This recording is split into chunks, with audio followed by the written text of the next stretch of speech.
sinamahan kayo ng magaling. Mga paimbabaw talaga kayo. Ano ginawa nitong si Renel Grabador, nitong mga namamahala sa iglesia ni Manalo sa pamamagitan ni Renel Grabador? Abay, hinaras yung pamilya ko. Itinaboy. Isipin niyo yan. Kung sa batas lang ng tao, hindi niyo magawang sumunod. Ang lakas ng loob ninyo na magsabing, batas ng Diyos, sinusunod ninyo. At ipinasusunod niyo sa inyong kapwa-tao. Mahiya po kayo sa inyong mga sarili. Kung sa pamilya nga ng ministro, katulad ko, at ang tatay ko rin matandang ministro sa iglesia ni Manalo. Pioneering na ministro yan sa iglesia ni Cristo. Hindi niyo magawang ibigin ang aking sambahayan. Paano may ibig niyo yung karaniwang miyembro ninyo?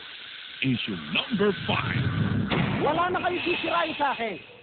Pero kayo, sa pagbabalik ko sa inyo, tinitiyak ko sa inyo na isa ito sa matinding bangungot na mangyayari sa organisasyon na yan. Maraming sisirain itong ibubulgar ko sa inyo kapag hindi nyo kami tinigilan sa ganyang paraan. Inuulit ko, hindi kami takot sa labanan na yan. Ang totoo, inaasahan ko na yan mula pa nung ako'y unang umupo rito.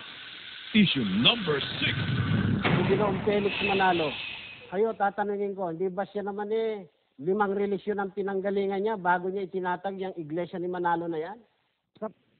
Baka gusto mong basahin ko, Paul, yung circular ng Sabadista kung bakit siya piniwalag. Baka gusto mong basahin ko yung circular o patotoo ng Misyon Kristiyana kung bakit siya inalis dyan. Sabihin mo lang sa susunod na programa ninyo, humingi ka ng pahintulot kay Ginoong Eduardo Manalo. Babasahin ko rito. Issue number 7. Kayo ba ang nag-aakusa? Kayo ba walang kasalanan? Kayo ba ay mga super banal? Kapatid na Paul, kapatid na Ramil, kayo ba sa inyong pagkaministro at iba pang mga ministro sa samahan na yan, wala bang nagawang mga kasalanan? Wala bang na-involved sa krimen? Wala bang ng babae? Wala bang nagsipaglasing? At napakarami pang mga kasalanan. Alam niyo, I hate to say this.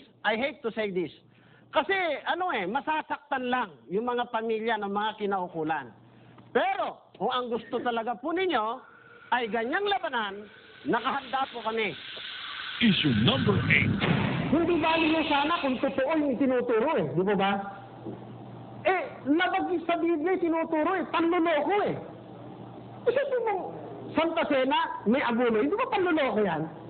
Santa Cena, dapat hapon umaga, hindi ba panloloko yan?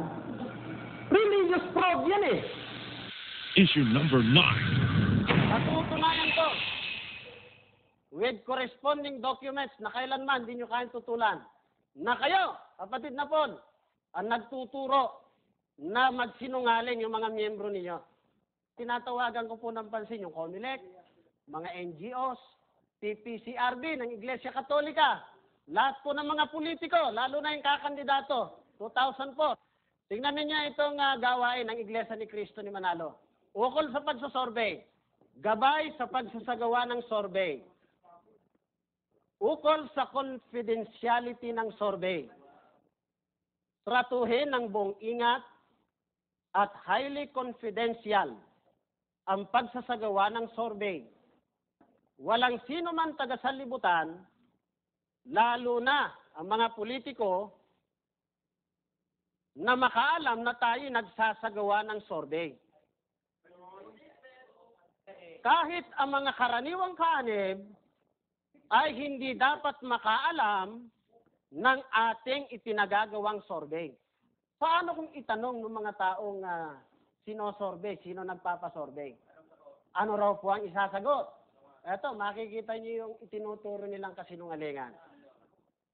Kung sakaling itatanong ng mga respondent kung sino nagpapagawa ng survey, tagubilinan ang mga interviewer na sabihin nilang ito ay bahagi ng pananaliksik na isinasagawa ng Social Science Research Institute na nakabase sa Quezon City, Metro Manila. Di kayo nagtuturo ng kasinungalingan sa inyong miyembro, di ba? Tama. At ayan, hindi pala palagay namin yan. Dokumentado yan, di ba? Issue number 10. Walang pinipilian ito. At hindi takot ito sa Iglesia ni Cristo ni Manalo. pakiimbestigahan po ako. At sa inyo po, Ginoong Eranio Manalo, ngayon ko na pag-isip-isip, lahat ng ginagawa ng inyong mga katulong at mga miyembro sa iglesyang yan, hindi mangyayari ho yan kung hindi nyo iniuutos at wala kayong basbas. Kaya, pinahayag ko sa pagkakataong ito na pag may nangyari sa akin, kayo ang unang imbestigahan at ang Canonic Council ng Iglesia ni Cristo ni Manalo. Ang banta ni Paul.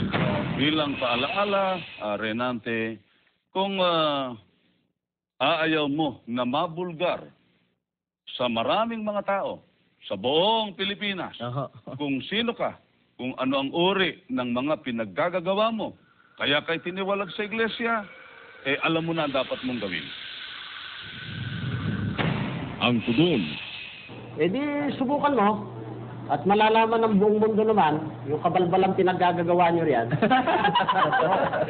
Subukan mo, sige. Ang nagbanta. Ang binantaan. Ang resulta. Ngayon ay kapiling na po natin ang kapatid na Reynante Ismael. Ito yung kapatid na Michael, Opo. at siya nga pala, ayan mo muna, batiin ko muna ang kapatid na Ray. Bayan, ikaw ang humatol.